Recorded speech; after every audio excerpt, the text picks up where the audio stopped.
A complaint. In the poem, A Complaint, Wordsworth describes the loss and separation of a relationship and laments the positive memories from it, by comparing them to the loss and emptiness he now feels. The poem explores the lasting pain of a broken heart where the speaker here has experienced a major change, in the sense that a deep, meaningful relationship has ended. Using an extended metaphor of water compared to love, Wordsworth presents love as a spontaneous overflow of feelings where it can be nourishing and bountiful. With the opening line, "There is a change, and I am poor," the two short, declarative statements, the speaker sets the tone for the rest of the poem. Something has changed, and not for the better. Whatever this change is, it's left the speaker poor. These quick, clipped phrases, separated by a clear caesura in the middle of the line, in form of a dash, are at once straightforward and filled with distress. The end stop here also adds a sense of finality, there's no arguing with the speaker's point. The speaker seems to be simply relaying the facts, but also rather agitated or confused. On their own, this pair of statements is also vague, and the relationship between change and being poor remains ambiguous for the moment. It's not clear whether the speaker is literally, financially poor, or emotionally love-deprived. The line thus works as a kind of hook, inviting readers to continue on if they wish to discover the exact nature of the speaker's plight. The speaker seems to be struggling so much, at least in part, precisely because the speaker is so conscious of this change in circumstances. That is, of the difference between what the speaker once had and what the speaker now has. By attributing this current poverty specifically to change, rather than the simple absence of the speaker's beloved, the poem indirectly makes the point that to have loved and lost, to have experienced bliss only to have it taken away, is possibly more painful than to have never loved at all. The following three lines, "Your love hath been, nor long ago, a fountain at my fond heart's door, whose only business was to flow," start to provide an answer to the mystery set up in line 1.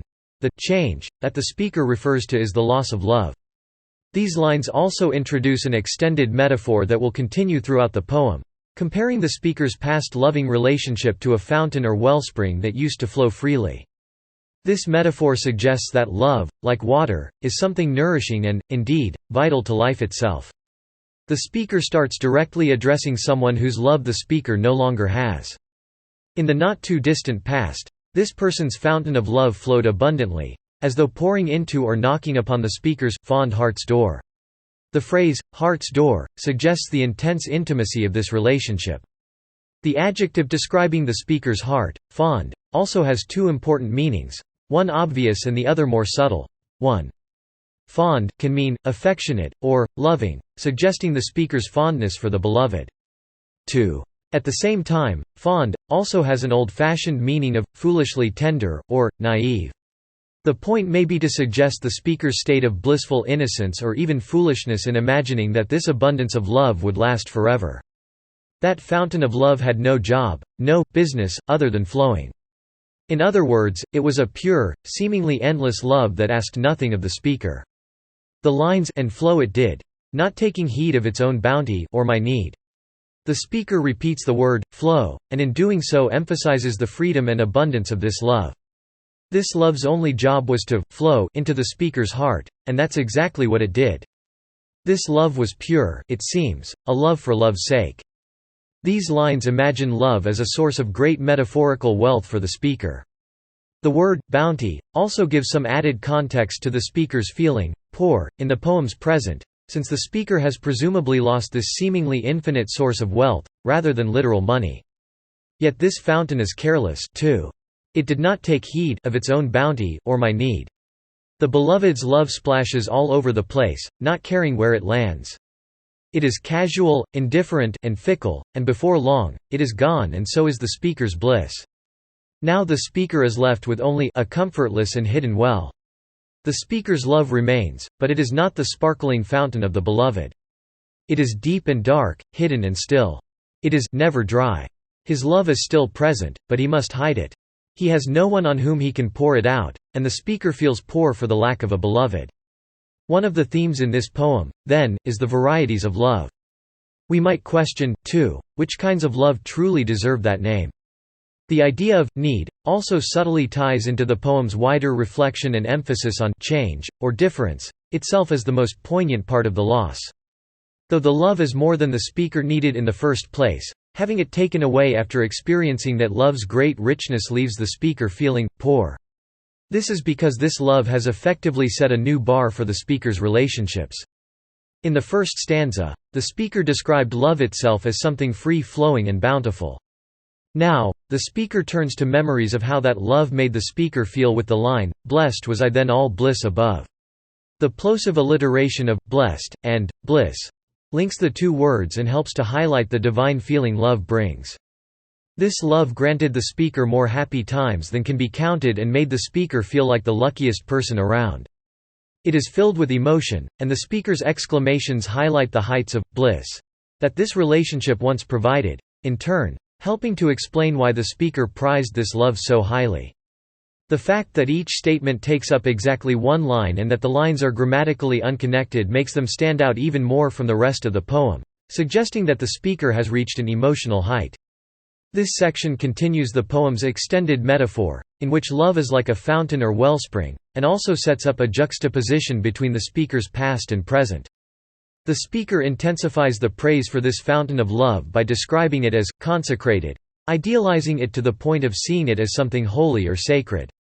The asyndeton of murmuring, sparkling, living has a similar effect, creating the impression that the speaker is almost breathlessly listing the virtues of this past love, constantly finding new things to praise about it.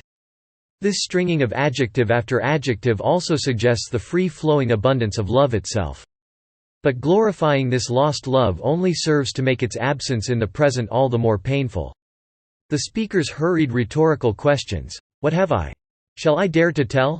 betray deep anguish. The speaker cannot quite bring themselves to verbally acknowledge this enormous loss.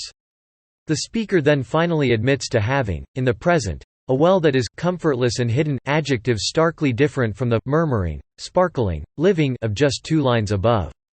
The well of love the speaker has is different from the fountain that describes the addressee's love. The fountain highlights the free-flowing nature of love, while the idea of a well connotes secrecy, concealment and disguise.